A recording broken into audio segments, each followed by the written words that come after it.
నమస్తే. నా పేరు Krishnamraju V V R, president AP editors association. Yogi Vemana గారు అద్భుతమైన పద్యాలు రాశారు. దాంట్లో ఒకటి, నిక్కమైన మంచి నీలమొక్కటి చాలు తలుకు వెలుకురాళ్ళు తట్టెడేలా అంటారు. అంటే పనికిరాని రాళ్ళు ఎన్ని ఉన్నా ప్రయోజనం లేదు, కానీ ఒక మంచి మేలైన నీలం అంటే ఒక విలువైన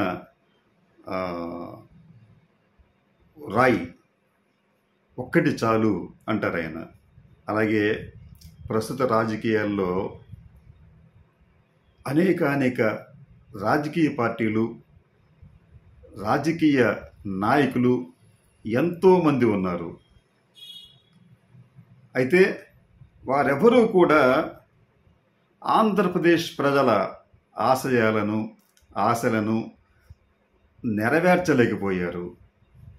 వారందరూ కూడా తమ స్వార్థ ప్రయోజనాల కోసం ఈ రాష్ట్రాన్ని ఫణంగా పెట్టే ప్రయత్నం చేశారు. అయితే జగన్మోహన్ రెడ్డి నిస్సందేహంగా ఆంధ్రప్రదేశ్ ప్రజల బాగోగుల కోసం ప్రయత్నిస్తున్నారు. ఆయన హయాంలో ఆంధ్రప్రదేశ్ సంక్షేమ అభివృద్ధి రంగాల్లో ఎంతో ముందుంది. ఇది చాలామంది నమ్మటం లేదు. విచిత్రం ఏంటంటే ఆంధ్రప్రదేశ్లో అభివృద్ధి లేదు, ఉద్యోగాలు లేవు అని చెప్పి అంటున్నారు. ఇవంతా కూడా తప్పుడు ప్రచారం జరిగింది విస్తారంగా. దానిని ప్రజలు కొంతమేర నమ్మారు. నిజానికి ఆంధ్రప్రదేశ్ ఈ రోజున అభివృద్ధి పదంలో పయనిస్తూ ఉంది. 2023-24 సంవత్సరంలో ఆంధ్రప్రదేశ్ స్థూల జాతీయోత్పత్తి వృద్ధి రేటు 17% ఉంది. ఇది దేశంలో హైయెస్ట్ గ్రోత్ రేటుగా దీన్ని మనం భావించాలి. భారతదేశ వృద్ధి రేటు 7 to 8% మాత్రమే ఉంది.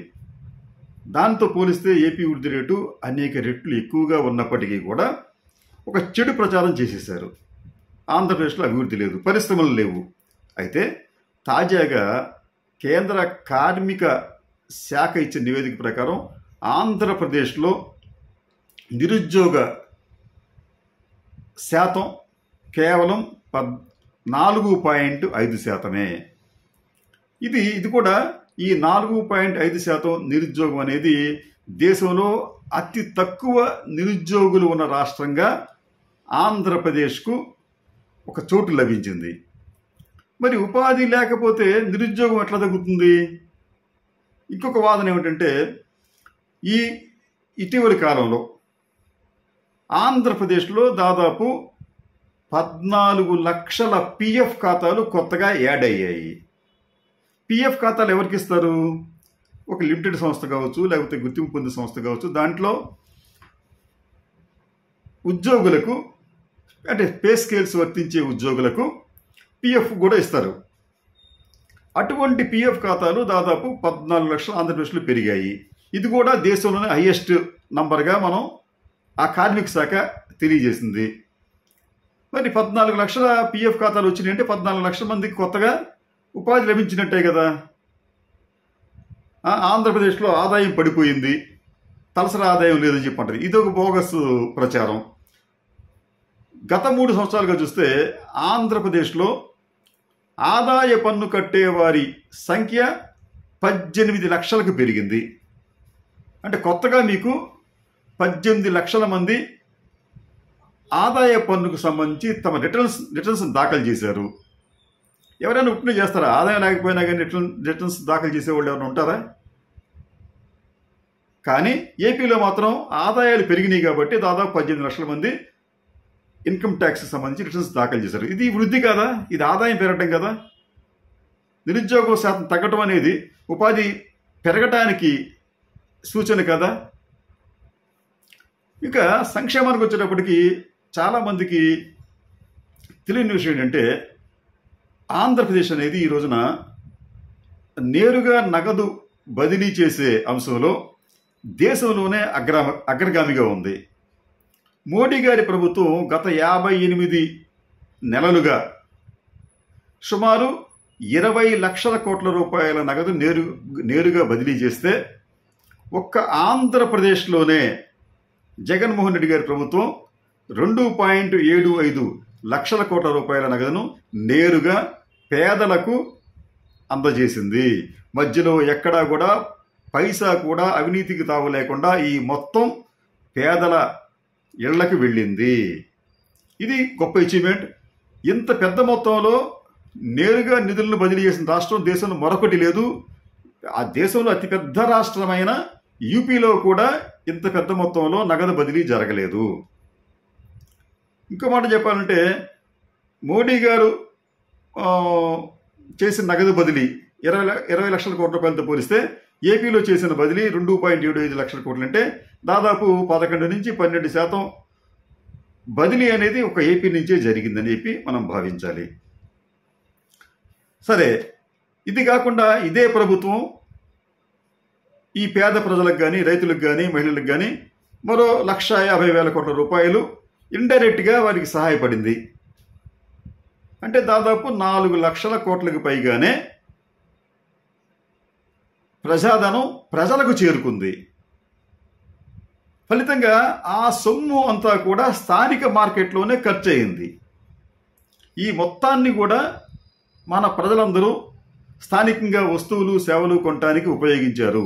వస్తువులు సేవలు కొనటం వలన మళ్ళీ ఉపాధి పెరుగుతుంది, రా మెటీరియల్ కొనుక్కోవాలి, ఉత్పత్తి పెంచుకోవాలి, ఇవన్నీ కూడా రకరకాల మనకు ప్రయోజనాలు చేకూరుస్తున్నాయి. కానీ చంద్రబాబు నాయుడు గారి హయాంలో పెద్ద మొత్తంలో నిధులను తీసుకువెళ్ళి ఆయన కాంట్రాక్టర్లకు అప్పచెప్పాడు. ఫర్ ఎగ్జాంపుల్, మీకు పోలవరం ఉంది. పోలవరం పనులు అసలు ప్రారంభం కాకముందే మొబలైజేషన్ అడ్వాన్స్ కింద వేలాది కోట్ల రూపాయలు కాంట్రాక్టర్లకు అప్పచెప్పారు. అది మిగతా ప్రాజెక్టులు కూడా వేల కోట్ల రూపాయలు ఆ రోజుల్లో అక్కడ దోచిపెట్టారు. పెడితే ఏదైనా బెనిఫిట్ ఉందా అంటే ఏమీ లేదు. ఈ వేలాది కోట్ల రూపాయల్లో కొంత మళ్ళీ వీళ్ళు రాజకీయ నాయకులు కొంత కిక్ బ్యాక్స్ ఇవ్వాలి, అధికారులకు ఇవ్వాలి, నాణ్యమైన పనులు జరిగేవి కాదు. ఫలితంగా ఆంధ్ర ప్రజలు అపారంగా నష్టపోయారు. కానీ దానికి భిన్నమైన వాతావరణం ఈ రోజున ఏపీలో నెలకొని ఉంది. సరే, అభివృద్ధి సంక్షేమం అలా ఉంటే పౌర సేవలు, ఏ దేశానికైనా కానీ ఆ దేశం అందించే పౌర సేవలను ఒక ప్రామాణికంగా భావిస్తూ ఉంటారు. అంటే ఆ సేవలు సత్వరంగా అందుతున్నాయా, నాణ్యంగా అందుతున్నాయా అని చూస్తే ఖచ్చితంగా ఆంధ్రప్రదేశ్కి వచ్చేటప్పటికి ఈ పౌర సేవల విషయంలో ఒక విప్లవమే సంభవించింది. ఎందుకంటే దాదాపు 750 రకాల పౌర సేవలు ఆంధ్రప్రదేశ్లోని ప్రజలకి ఈ రోజున అందుబాటులో ఉన్నాయి. ఆంధ్రప్రదేశ్లోని ప్రజలు గ్రామ సచివాలయాలు, వార్డు సచివాలయాలు, వాలంటీర్ల ద్వారా దాదాపు 12 కోట్ల పౌర సేవలను తమ ఇంటి వద్దనే పొందగలిగారు. ఇది ఒక ప్రపంచ రికార్డుగా మనం భావించాలి. ఇదే విషయాన్ని ఈ వరల్డ్ సివిల్ సొసైటీకి సంబంధించిన ఒక వెబ్సైట్ ప్రముఖంగా ప్రస్తావించింది. మేము కొద్ది రోజుల క్రితం విశాఖపట్నంలో ఎన్ఆర్ఐస్తో ఒక సదస్సు నిర్వహించాం. ఆ సదస్సులో కూడా దాదాపు 15 దేశాలకు సంబంధించిన ఎన్ఆర్ఐస్ అక్కడికి వచ్చారు. వారు కూడా ఇక్కడి పౌర సేవల డెవలప్మెంట్ చూసి ఆశ్చర్యపోయారు. నిజంగా ఆశ్చర్యం కలిగింది వాళ్ళకి. ఎందుకంటే వాళ్ళు ఏమన్నారంటే, ఇన్ని రకాల పౌర సేవలు విస్తృతంగా ఇళ్ల దగ్గరికే రావటం అనేది తమ దేశాల్లో ఎక్కడా లేదు అని చెప్పి వాళ్ళు చెప్పారు. అది ఉచితంగా రావటం అని. చాలామంది ఉచితంగా వచ్చినాయి, అయితే కొంతమంది నామినల్గా కొంత ఫీజు కడితే ఇచ్చారు. అంటే అది రేషన్ కార్డు కావచ్చు, కుల ధృవీకరణ కావచ్చు, మరణం కావచ్చు, జనన సర్టిఫికేట్ కావచ్చు.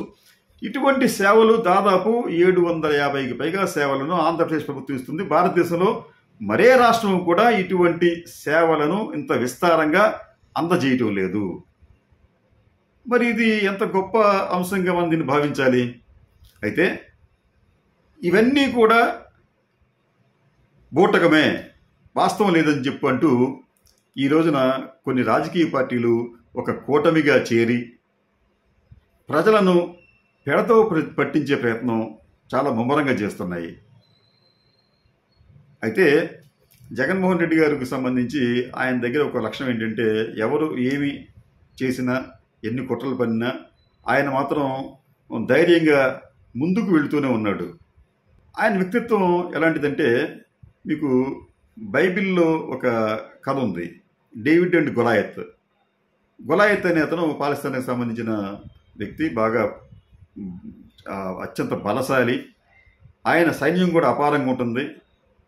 అటువంటి వ్యక్తి పొరుగు దేశం మీద, చిన్న దేశం మీద దండెత్తితే, డేవిడ్ అనే ఒక యువకుడు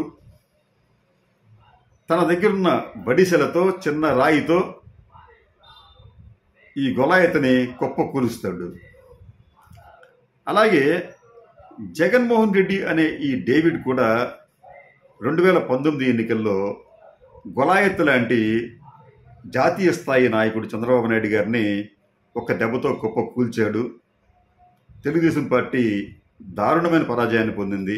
అయితే బైబిల్ కథలో గొలాయత్ మళ్ళీ లెగవలేదు. కానీ ఆంధ్ర రాజకీయాల్లో చంద్రబాబు నాయుడు మళ్ళీ లేచి కొత్త ఎత్తులు పొత్తులతో జగన్మోహన్ రెడ్డి గారి మీద యుద్ధానికి సిద్ధమయ్యాడు.